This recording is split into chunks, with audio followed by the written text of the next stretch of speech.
దేశ రాజధాని ఢిల్లీలోని ఒక కోర్టు జడ్జి ఆత్మహత్య చేసుకున్నటువంటి ఘటన కలకలం రేపుతుంది.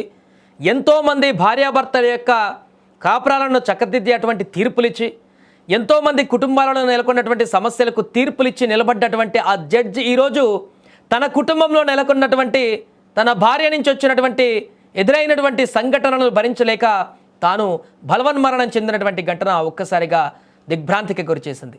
మరో 4 దశాబ్దాల పాటు ఎంతోమందికి న్యాయం చెప్పాల్సినటువంటి యంగ్ జడ్జ్ జీవితం అర్ధాంతరంగా ఆగిపోవడం కలవరపెడుతుంది.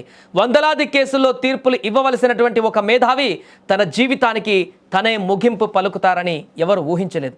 ఢిల్లీలో ఒక జిల్లా కోర్టు జడ్జి ఆత్మహత్య చేసుకోవడం ఇప్పుడు దేశవ్యాప్తంగా సంచలనం రేపుతుంది. 30 ఏళ్ల వయసులోనే న్యాయమూర్తిగా బాధ్యతలు చేపట్టి ఎందరికో ఆదర్శంగా నిలిచిన అమన్ కుమార్ శర్మ ఆత్మహత్య చేసుకోవడం ఇప్పుడు చర్చనీయాంశంగా మారింది. జడ్జి అమన్ కుమార్ శర్మ తన నివాసంలోని బాత్రూంలో ఉరివేసుకొని ప్రాణాలు తీసుకున్నాడు.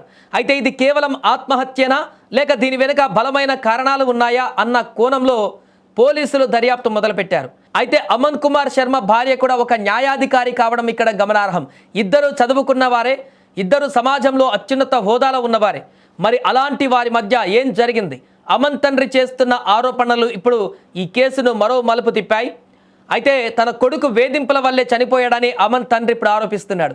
గత కొంతకాలంగా భార్యాభర్తల మధ్య మనస్పర్ధలు ఉన్నాయని, అవి కాస్త పెద్దవయ్యాయని తెలుస్తోంది.